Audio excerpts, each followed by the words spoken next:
I have been playing New World this week, and for the last 10 to 20 hours I learned a few tricks that could benefit everyone. These go from combat to traveling, so I'm sure there's something in here that could help you get along. I divided the video into 3 parts: combat, inventory, and traveling and questing. So skip to a specific segment if you are looking for one of these 3 things. Want to support my content? Don't forget to subscribe, give the video a like, and watch it all the way to the end. Hey guys, it's me Kyo, and without further ado, let's dig into the video. The first trick is about combat. Combat in New World is, in my opinion, very similar to combat in Witcher 3 or The Elder Scrolls Online. A bit of both, really. To my enjoyment, the combat is not just mashing the left mouse button to kill an enemy. This simply won't work. At first, you only have a sword and a shield to attack and defend yourself with, and along the way, this will prove to be a very effective weapon set for at least the first 10 to 20 levels. Whilst fighting, the enemies, at least for the first 15 to 20 levels, have a very similar fighting pattern. If you initiate an enemy, you can get about 3 hits in with your sword before the enemy attacks you back. So after you land 3 hits, it is wise to put up your shield and block the chain of attacks coming your way. When the enemy stops after 1 or 2 hits, you want to hit twice before putting up your shield again. This way you can kill enemies without taking damage.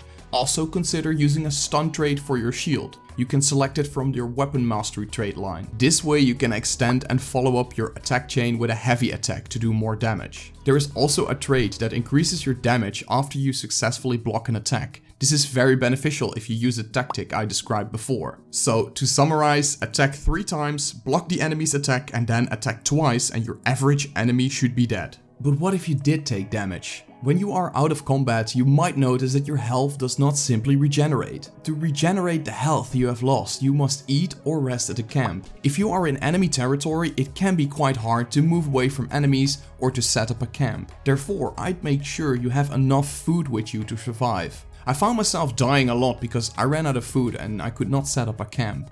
The best and easiest food you can get is by killing boars and then roast them. I know this might not be preferable for your vegetarians out there, but it is the easiest food to get in the game. And want to avoid taking further damage, consider choosing the right weapons before you engage into combat. I know it is very tempting to start shooting an enemy with a rifle and then finish it off with a fire skill, but I'd suggest to take another approach to combat in New World.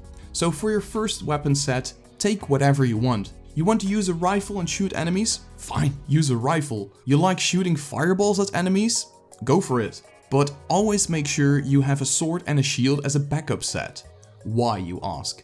Once you landed a hit on an enemy from afar, it is likely that the enemy comes rushing after you. You can then get like 1 or 2 more hits in before that enemy reaches you. When that happens, it becomes really hard to aim and land your next shot or magic attack from up close. So what you want to do is hit an enemy 2 or 3 times from afar and then swap back to your sword and shield.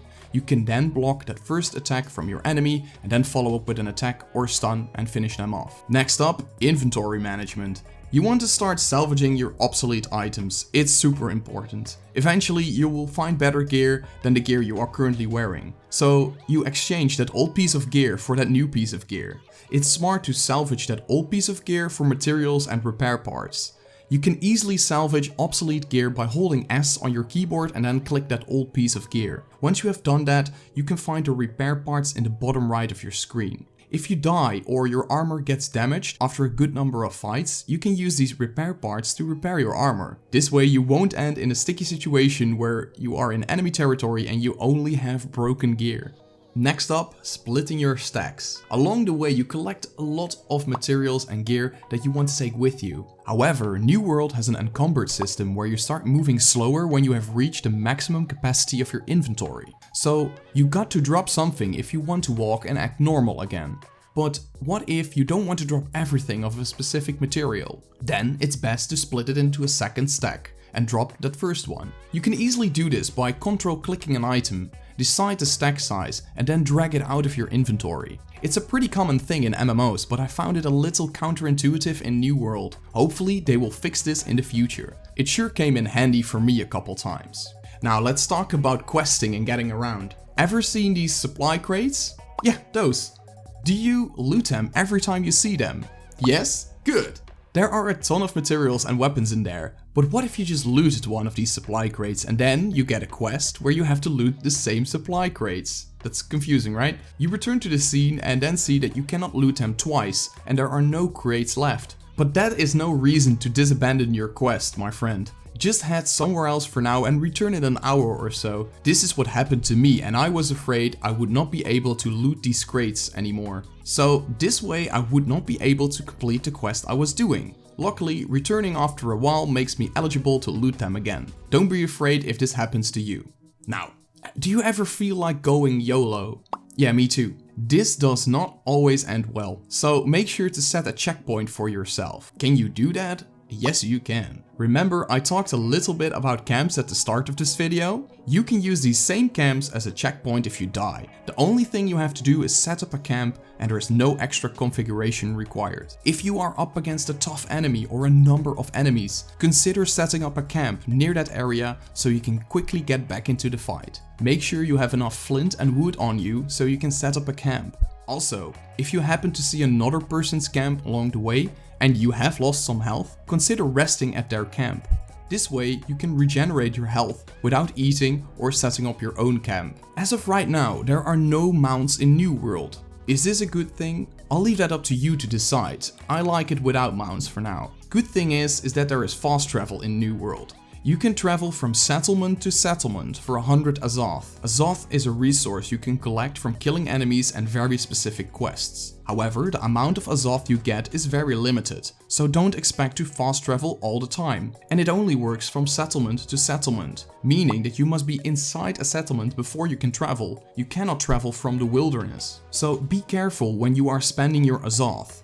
But did you know that dying is actually faster than walking? If you are off into the wilderness and you want to go to a settlement, consider dying and respawning at a settlement. It feels a bit counterintuitive and I assume that this will change in the future, but for now, use it to your advantage. Also, don't forget to set a recall point at an inn while you are in a settlement.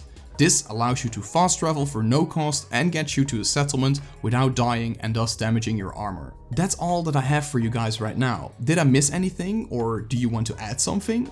Please leave it in the comments. And did this video help? Consider supporting me by subscribing, liking and sharing this video. For now, stay tuned for more New World and Guild Wars 2 videos in the future. Peace!